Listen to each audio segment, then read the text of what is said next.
Hey guys, welcome to my studio. This is my home studio and I'm going to do a challenge of natural versus artificial light, and this is going to be super fun. And I have this idea to do this, of course, during my not most optimal lighting time for natural, but we're going to make it work. So the time of day is 2:44 p.m. and this is an east-facing window that I use for natural shooting and videos, but that means it's best done in the morning. Once in the noonish comes around, this lighting is not optimal, which is why I made a fake window, natural looking artificial light setup. So I'm going to show you the same subject shot, both natural versus artificial, and then we're going to look at them and see if you guys can guess. Yeah, it's going to be fun. It's going to be fun. Okay, so I put on my belt so I can put my camera on. I'm shooting with an A7, a Sony A7 with a macro 30 millimeter.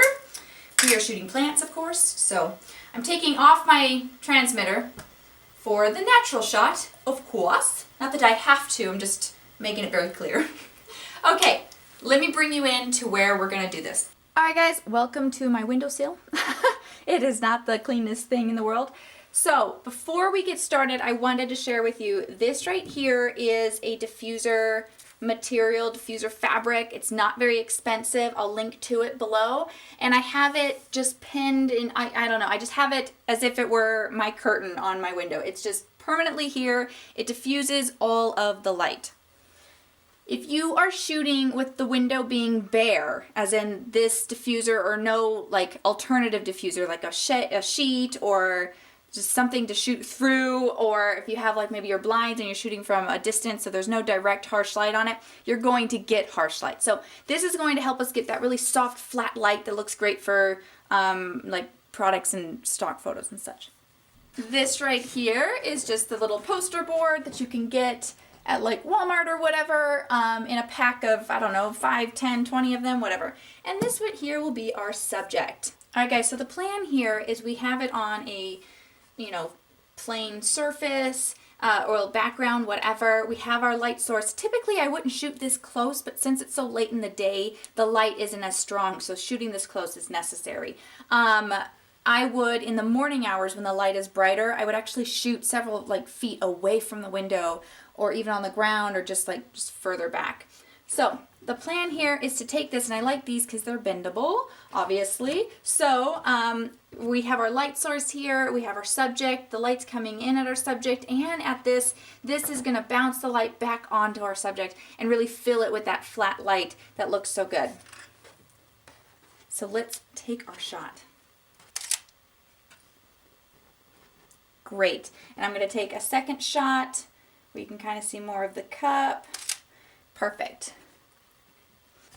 All right, we have our two shots that I'm going to use, and I'm going to recreate those with artificial light. Let me show you the setup I use.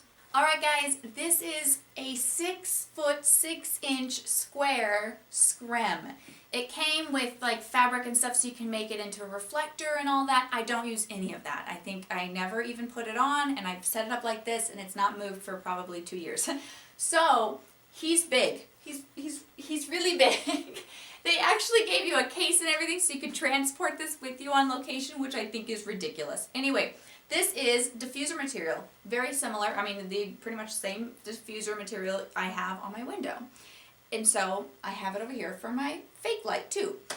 And back here we have my strobe. Let me see if I can bring you in closer. Alright guys, this is my strobe. It's an Chrome BRX 250. So that already tells you don't have to buy the most powerful strobe out there, the whatever. Anyways, you have to do the research to figure out what you shoot and what's going to work best for you. This works phenomenal for what I do. So I'm going to turn this bad boy on because we are going to shoot here in a minute. But let me just show you what we got going on. We've got the strobe, and I have it, if you notice, pointing away from my diffuser. So it's not pointing directly into the diffuser. That's like a big mistake. People will turn this boy over this way to point the light into the diffuser, and then they wonder why they still get that really harsh light. They're like, but I have a diffuser.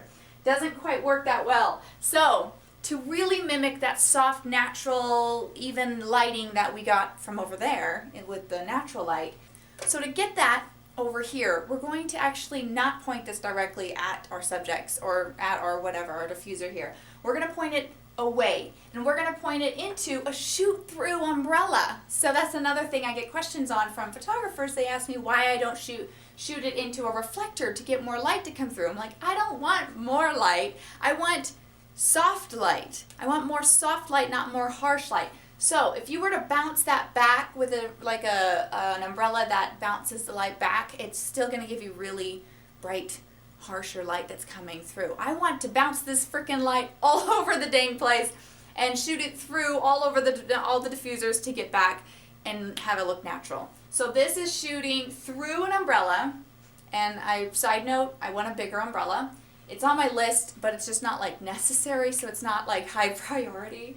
And then it will bounce off the wall. Yes, the wall is pink, but I haven't noticed that to be a huge issue because the light is bouncing through so many sources. By the time it gets to my subject, the pink is either not noticeable, or it's not there at all, or it's very, very little, if at all. So, not a problem. And I actually slightly edit on the tad magenta side anyway, so I'm like, this is only working in my favor. Anyway, so it shoots through the umbrella, bounces off the wall, comes back through, and comes through all of this giant thing, which turns this into a giant diffused, soft window. Let's go shoot. All right, guys, now I'm going to take my, this is the Elechrome transmitter. It goes on the hot shoe of my camera, and the strobe I showed you has an internal receiver, so I don't have to add or buy anything extra there. We are going to turn this on and give it a test, and we are doing good. I just have a lax table here, but it doesn't matter because I want to mimic that shot completely, so I want to use the same backdrop and everything. So I'm just using this as a surface. So let me line this up how we had it over there and shooting it in the same style.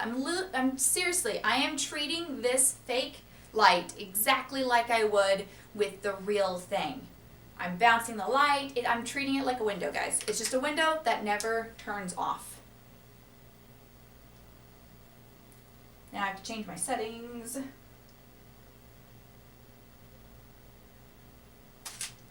Perfect. And then that side shot we had over there. Perfect. All right, guys. All right, guys, that's a wrap. So I hope you had fun watching me kind of demonstrate and shooting both ways. And have fun. I'm going to show you the images right after this, and you can guess which is natural and which is artificial in the comments. So I have fun. I'm like totally looking forward to watching you guys guess. And I will see you in the next video. By the way, follow me on Instagram if you want to see me day to day, because that's where I hang out the most. I'm at Heart Take the Wheel. And I just launched a Facebook group, seriously, like last week. It's brand new. And it's called Co-work, Collab, Connect, and those 3 words are like the whole purpose of the game there. So it's about not just having another Facebook group with entrepreneurs talking about stuff, but I want us to get together and actually meet face to face on Zoom or in person, or work together or help each other out in like really do it, like not just start a comment thread or whatever. So that's the purpose. That's what's happening. I'll leave all the links to all the things in the description bar below, and I will see you in the next video. Bye.